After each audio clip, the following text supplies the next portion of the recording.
This morning we're in Psalm 34 and verse number 8. And it reads, "O taste and see that the Lord is good.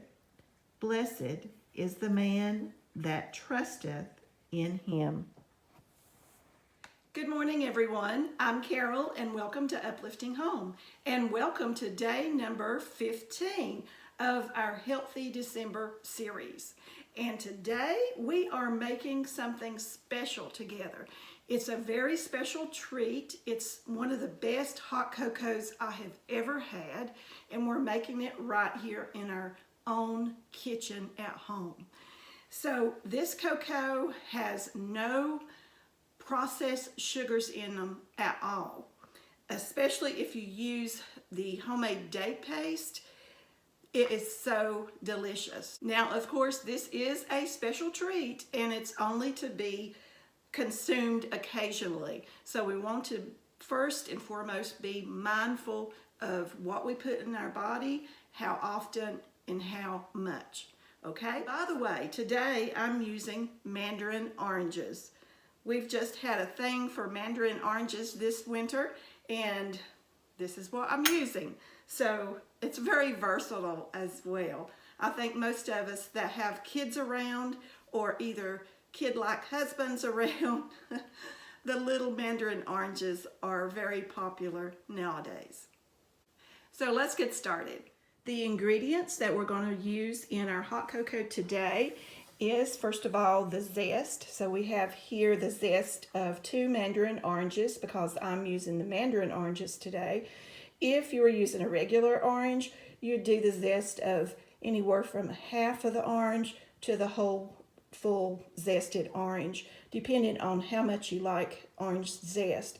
You can also leave the orange zest completely out of this recipe if you don't like that bitter touch to your hot cocoa. I find that it's much easier to juice the mandarins and then zest the skin, which is quite the opposite of if we're doing a orange or grapefruit or lemon. If we juice it first, then we can hold on to it a little better when we're reaming it. If we zest it first, it becomes really slippery and kind of fragile when we go to juice it. Yeah, we can also cut the skin of the orange, just the orange part of the orange, off into strips and muddle them, and I'll demonstrate that a little bit with the zest as we make the hot cocoa, and muddle them, and that will release the orange strips, the orange skin strips, essential oils as well. So either way, you'll get a great orange flavor. Okay, next we're going to use about a tablespoon of a good quality cocoa powder. And today I'm using the Belgium organic cocoa powder, but any good quality cocoa powder. Okay, and next we're using a heaping tablespoon of the unsweetened dark chocolate. Now I'm using baker's chocolate, but you can use whatever kind of unsweetened chocolate you prefer. And I've just shaved this off, and I'll show you how I did that. You can grate this chocolate or do as I'm doing today and just using a sharp knife and shaving it into really small pieces. Next, we're going to sweeten our cocoa with date paste today. This is a tablespoon of date paste. You can add more if you prefer it to be sweeter. We can also use maple syrup, honey, and any of these would be a great alternative to processed sugar. And the recipe is listed below that tells all the options or the suggestions. Next, we've got a teaspoon of butter and a teaspoon of cream. This is what's going to make the hot cocoa really special, silky and creamy to your tongue. When you start to sip on it, it's going to be like no other hot cocoa that you've ever had, homemade especially. This really adds that silkiness, just like when we're making a homemade pudding, how the ending touches of the butter creates a very silky homemade pudding. That's the same principle as we're using here today. So 1 teaspoon of butter and 1 teaspoon of heavy whipping cream. Now next we have 3 tablespoons of freshly squeezed orange juice. Now today, of course, I'm using mandarin oranges, and I'll show you how I did that. First of all, I just sliced the mandarins in half and just used a reamer to hand juice them. This worked great for these little tiny oranges. Then today, because I'm out of vanilla, you'll notice that it calls for vanilla in the recipe. But because I'm out of vanilla, we're going to use some peppermint flavoring. And we're only going to need a tiny, tiny bit of it because peppermint is very strong even in the flavoring. So be very careful adding that. Lastly, we're going to use milk, and I'm using a dairy milk because that's just what I have handy, but you can use whatever kind of alternative milk that you'd like. And then we're going to top it off with some whipped cream, which I don't have out right now, but I've just made some homemade whipped cream, and that's going to top the top of the cocoa off. And we're also going to sprinkle just a few of these segmented mandarins. And of course I have, if you haven't seen my video on that, I have a video on how to do that. It's really easy. Then I'm going to save just a little bit of that shaved dark chocolate to sprinkle over the top as well. And I have added a little bit of peppermint flavoring to my whipped cream, so that will kind of complement everything as well. So now the container that we're going to use, the mug, is going to be this one here. It's a 12-ounce mug. And the perfect way to get the perfect amount of hot cocoa for one person is to, or for several, you just measure how many you're making it for, is, as far as the liquid goes, is to measure your milk, and I'll talk a little bit more about that. Measure your milk in the container. So we're going to mix up all of our ingredients right here in the container, in the mug, and then we're going to add enough milk to fill the mug, not too full though, and then we're going to warm it.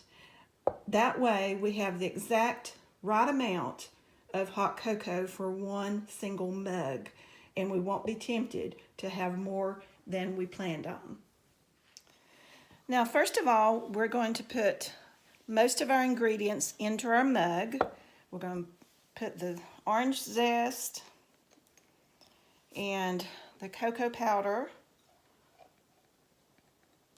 And you know what? I forgot to muddle. I was going to show you how to muddle. So I've got just this wooden tapper, and you can also use the back of a spoon if you don't have anything like this. And once your orange peel or your orange zest is in the bottom of your cup, you're going to just tap. And I should have done that before I put the cocoa in there, but I guess that's just as good. But try to remember to do it before the cocoa powder gets in there. And we're going to put in the shaved chocolate, unsweetened chocolate. Then the date paste. So basically we're just going to put all the ingredients in except the milk at this point. The butter.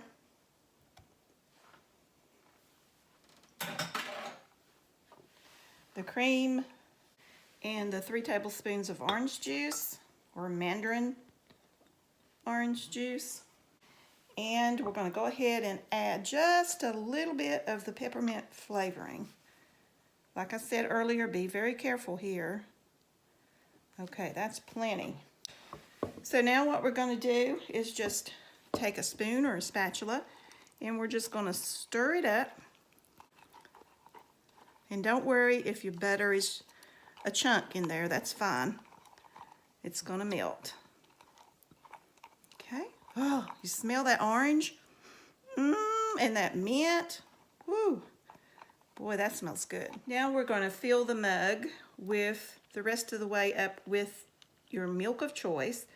And don't fill it too high, because we want to put some whipped cream in on top there.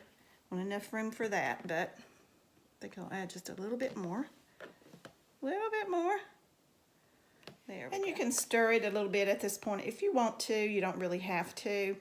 But now we've got the perfect measurement for our full mug of cocoa.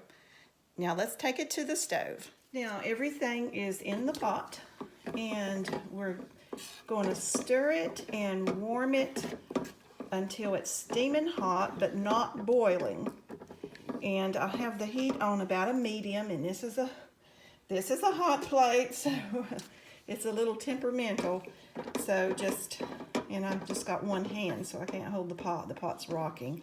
So I'm going to put this down, and I'm going to bring you back when it's steaming hot. So here it is. It is absolutely delicious, just plain like this. And if you want to strain it, you can. But I like the little specks left in it of orange and chocolate. Okay, so now let's put some toppings on it. I have my homemade whipped cream here. This is sweetened with date paste. And we're going to see if I can do that with one hand. I wonder. What do you think? I think yes. Okay. And then we're going to put on just a few of these little mandarin pieces. And that's fine if they stay on top, or if they sink to the bottom, that's fine. They're delicious. Okay, let me see if I can get one, at least one to stay on there. There we go. Okay, and then a little sprinkle of the baker's chocolate on top. Just like that. Okay, let's dig in. It's really full with the whipped cream melted. Oh my goodness. And the oranges.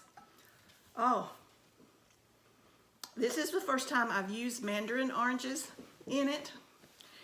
And it is absolutely delicious. It has even a better flavor than just plain oranges. So that's convenient. And then I've got, now that's plenty sweet for me. If you like things a little sweeter, of course you can add a little bit more of your sweetener of choice. To keep it with no processed sugar in it at all, I would suggest, of course, you using, first of all, the homemade date paste, if you can do that, or maple syrup or honey. And let's see, first of all, the chocolate hits you. Then right behind the chocolate, those pieces of orange, the orange flavor, the orange zest.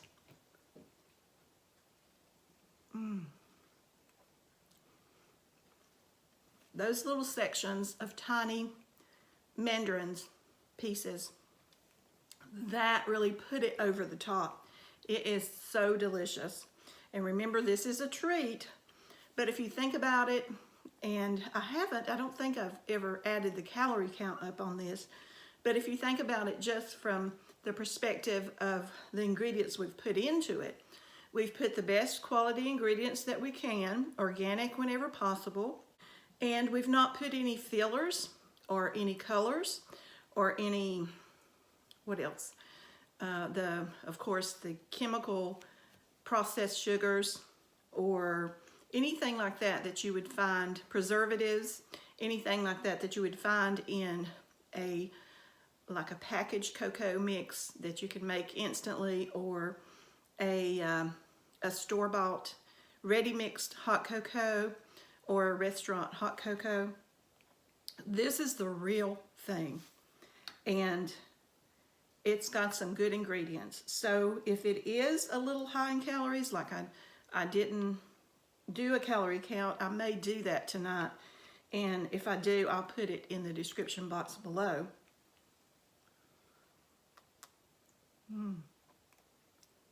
It's so silky and smooth. That's what that butter, that little teaspoon of butter and teaspoon of heavy cream did. Makes it very smooth and creamy. I hope you guys enjoy this little drink of a treat in this cold weather time of year, and that, you know, when you make one serving, or you can make one serving per person, just double everything, triple, whatever. Then when you serve your hot cocoa, you're going to know that you're not going to go back for seconds or thirds or fourths, and that's really a healthy thing to do. So enjoy your hot cocoa, and I wish you were right here with me to taste this and to smell it. It is so fabulous. So we'll see you in the morning in the next video. So thank you for watching. Love you guys. Bye now. Let's get another sip.